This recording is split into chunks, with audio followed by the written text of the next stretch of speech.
ನಮ್ಮ ಜೊತೆಗೆ ಶೃಂಗೇರಿ ವಿಧಾನಸಭಾ ಕ್ಷೇತ್ರದ ನೂತನವಾಗಿ ಆಯ್ಕೆಯಾಗಿರ್ತಕ್ಕಂಥ ಜೀವರಾಜ್ ಇದ್ದಾರೆ ಶಾಸಕರು. ಸರ್, ಇವತ್ತು ಗವರ್ನರ್ ಭೇಟಿ ಮಾಡಿದ್ರಿ, ಏನು ಮನವಿಯನ್ನು ಮಾಡ್ಕೊಂಡಿದ್ದೀರಿ ಸರ್? ಸರ್ ನೋಡಿ, ಮೊನ್ನೆ ಕೌಂಟಿಂಗ್ 2ನೇ ತಾರೀಕು ನಡೀತು. ಕೋರ್ಟ್ ಆದೇಶದ ಪ್ರಕಾರ ಹಾಲಿ ಇರುವವರಿಗೆ ಕಡಿಮೆ ಬಂದು ಕೇಸ್ ಹಾಕಿದವನಿಗೆ ಜಾಸ್ತಿ ಬಂದರೆ ಇಮಿಡಿಯೇಟ್ ಫ್ರೆಶ್ ಡಿಕ್ಲರೇಷನ್ ಕೊಡಿ ಅಂತ ಹೇಳಿದ್ದಾರೆ. ನನಗಲ್ಲಿ ಕೊಡಲಿಲ್ಲ. ಅಲ್ಲೇ ಅರ್ಜಿ ಕೊಟ್ಟೆ ನಾನು, ಆದರೂ ಕೊಡಲಿಲ್ಲ. ಮಾರನೇ ದಿನ ಮತ್ತೆ ನಾನು ಲೀಗಲ್ ನೋಟಿಸ್ ಕೊಟ್ಟೆ. ಮಧ್ಯರಾತ್ರಿ ನನಗೆ ಇಮೇಲಲ್ಲಿ ನೀನು ಗೆದ್ದಿದ್ಯಾ ಅಂತ ಸರ್ಟಿಫಿಕೇಟ್ ಕಳಿಸಿದರು. ಮಾರನೇ ಅಲ್ಲಿಂದ ಸರ್ಟಿಫಿಕೇಟ್ ತಗೊಂಡು ಬೆಂಗಳೂರಿಗೆ ನಿನ್ನೆಯಿಂದ ಬಂದಿದ್ದೀನಿ. ನಿನ್ನೆಯಿಂದ ಸ್ಪೀಕರ್ ಆಫೀಸಿಗೆ 4 ಸರಿ ಹೋಗಿದ್ದೀನಿ. ಸ್ಪೀಕರ್ ಮನೆಗೆ ನಿನ್ನೆ ಹೋಗಿದ್ದೀನಿ, ಇವತ್ತು ಬೆಳಿಗ್ಗೆ ಹೋಗಿದ್ದೀನಿ. ಸ್ಪೀಕರ್ PAಗೆ ಮಾತಾಡಿದ್ದೀನಿ, PSCಗೆ ಮಾತಾಡಿದ್ದೀನಿ. 2 ಅರ್ಜಿಗಳನ್ನು ಸೆಕ್ರೆಟರಿಗೊಂದು ಮತ್ತು ಅವರು PSCಗೊಂದು 2 ಕೊಟ್ಟು ಬಂದಿದ್ದೀವಿ. ನನಗೆ ಗೆಲ್ಲಿಸಿದ್ದಾರೆ, ನನಗೆ ಪ್ರಮಾಣ ವಚನ ಕೊಡಿ ಅಂತ. ನಂಗೆ ಕರ್ನಾಟಕ ಸರ್ಕಾರದ ಗೆಜೆಟ್ ಆಗಿದೆ, ನೀನು ಶಾಸಕ ಅಂತೇಳಿ ಸರ್ಟಿಫಿಕೇಟ್ ಸಿಕ್ಕಿದೆ, ಗೆಜೆಟ್ ಆಗಿದೆ. ಇದನ್ನು ಕೊಡೋ ಬದಲು ಈ ಥರ ಸುತ್ತಬರಿಸ್ತಾ ಇರುವಂಥದ್ದು ಭಾಳ ನೋವಿನ ಸಂಗತಿ.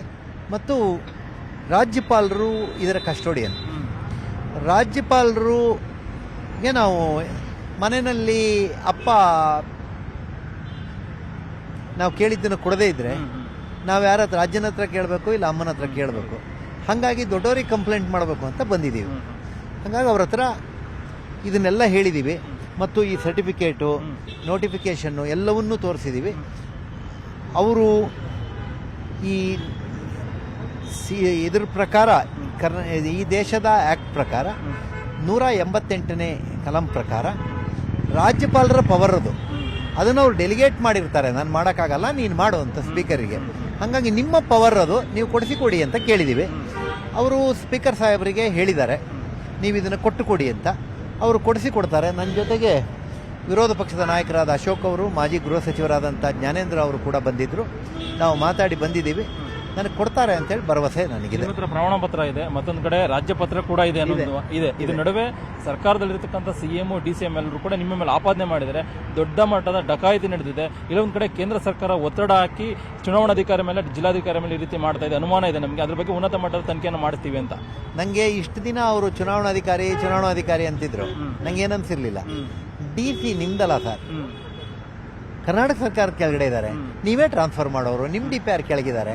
ಹಿಂಗೆಲ್ಲ ಹೇಳೋದು ಸರಿಯಲ್ಲ. ಆಮೇಲೆ ಒತ್ತಡಕ್ಕಾಗಿ ಮಾತಾಡ್ತಾ ಇದ್ದಾರೆ ಕಾಣುತ್ತವರು. ಅವರಿಗೆ ಇಲ್ಲದೆ ಇದ್ದರೆ ಅವರ ಅನುಭವದಲ್ಲಿ ಇವೆಲ್ಲ ಸಾಧ್ಯ ಇಲ್ಲ ಅನ್ನೋದು ಗೊತ್ತಿದೆ ಅವರಿಗೆ. ಕೌಂಟಿಂಗ್ ಆದ ದಿನ ನಿಮ್ಮ ಈ ಕೌಂಟಿಂಗ್ ತಪ್ಪು ಅಂತ ನಾನು ರೀಕೌಂಟಿಂಗಿಗೆ ಅರ್ಜಿ ಹಾಕಿದ್ದೀನಿ. 2 ಅರ್ಜಿ ಕೊಟ್ಟಿದ್ದೀನಿ ನಾನು.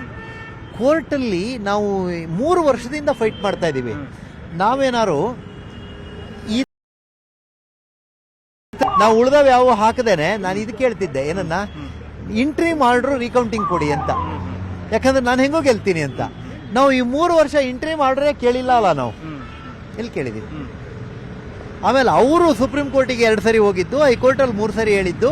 ರಿಸಲ್ಟ್ ಬಂದ ಕೂಡಲೇ ಹೇಳಿದ್ದೇನಂತ, ನಾನು ಇಲ್ಲ ರೀಕೌಂಟಿಂಗ್ ಬೇಡ 6 ದಿನ ಆರ್ಗ್ಯುಮೆಂಟ್ ಮಾಡಿದ್ದಾರೆ, ರೀಕೌಂಟ್ ಬೇಡ ಅಂತ ಮಾಡಿದ್ದಾರೆ.